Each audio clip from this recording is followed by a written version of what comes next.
జై శ్రీరామ్. హనుమంతుడు ఎలాంటివాడు అని చెప్పడానికి వాల్మీకి 2వ, 3వ పేజీలలో చాలా రహస్యంగా అందించారు. అందుకని ఆయన ఒక్కసారి ఒళ్ళు పెంచితే, అంటే మనలాగా ఒళ్ళు పెంచడం కాదు, లోపల ఉండే సూక్ష్మ శరీరాన్ని ప్రచోదనం చెందించుకోవడానికి దాన్ని వ్యాపనం చేస్తుంటే శరీరంలో ఇంతవరకు దాగి ఉన్నవి ఎలా బయటకు వస్తాయో ఇక్కడ ప్రతిపాదిస్తున్నారన్నమాట. ఆ పర్వతాల మీద ఉండే సర్పాలు స్వస్తిక చిహ్నములు కనిపించేట్లుగా తమ తమ పెద్ద పెద్ద పడగలు విప్పి నిప్పులు కక్కుతూ కోరలతో అక్కడ రాళ్లను కరిచివేసినవి. ఆ కుపిత సర్పాలు వేసిన కాట్లకు ఆ రాళ్లన్నీ భగభగ మండుతూ ముక్కలు ముక్కలుగా పగిలిపోయినవి. అటువంటి విషాగ్నిని హరించే ఓషధులు ఎన్నో ఆ పర్వతం మీద ఉన్నప్పటికీ అవి ఏవి ఆ సమయాన ఆ విషాగ్ని జ్వాలలను చల్లార్చలేకపోయినవి. బాగా సాధన జరుగుతుంటే సాగర మథనం జరిగినప్పుడు ఏ విధంగా ముందు విషం పుట్టిందో అలా ముందు మన ఒంట్లో ఆ మూల ఈ మూల దాగి ఉన్న జబ్బులు బయటకు వస్తాయి. అందుకనే సివివి గారి యోగం చేయవద్దని చెప్పేవారు చాలామంది ఉన్నారు. అవి లోపల దాగి ఉంటే నిన్నెప్పుడో తెలియకుండా చంపేస్తాయి. ఇంట్లో పాము ఉంటే ఏదో ఒకరోజు చంపేస్తుంది కదా.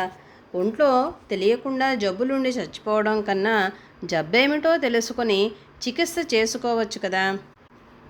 అందుకనే యోగంలో నీలో ఉన్న అశుభ వాసనలన్నీ బయటకు తీస్తారు, నీలో ఉండే అనారోగ్యకరమైనవన్నీ బయటకు తీస్తారు. సద్గురువు అవన్నీ చేస్తారు. సద్గురువు ఇచ్చిన మహావాక్యాన్ని దీక్షతో నియమంతో పాటిస్తూ ఒక పద్ధతిగా జీవిస్తున్నట్లయితే అన్నిట్లోంచి ఆయనే నిన్ను రక్షించుకుంటారు. లేకపోతే వీడికి ఈ దెబ్బకి సగం జరిగి యోగభ్రష్టుడై చచ్చిపోతాడు. మళ్ళీ జన్మెత్తాలి, మళ్ళీ మొదలు పెడతాడు, మళ్ళీ ఇదే పద్ధతి. అందుకనే యోగభ్రష్టుడైన వాడికి మళ్ళీ యోగం దొరుకుతుంది. ఎందుకంటే అది గురుకృప. ఒకసారి యోగోపదేశం జరిగిన వారికి మళ్ళీ యోగంలోకి ప్రవేశం వస్తుంది. కానీ అతడు ఎంత దీక్షగా తన యోగాన్ని నిర్వర్తించుకుంటాడు అనే విషయం మీద అతని పురోగతి ఆధారపడి ఉంటుంది.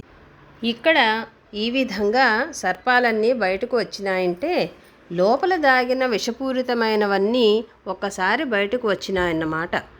ఆ కుదుపుకు ఆ పర్వతం మీద ఉంటూ ఉన్న తాపసులు పృథ్వ్యాది భూతాలతో ఆ మహేంద్ర పర్వతం బద్దలు అయిపోతుందేమో అని భయపడిపోయారు.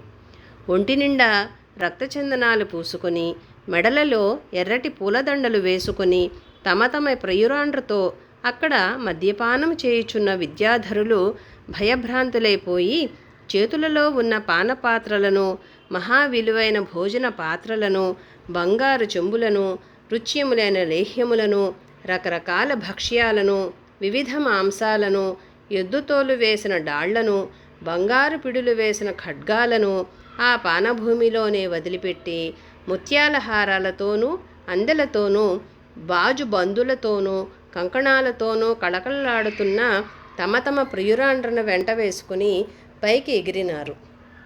జై శ్రీరామ్.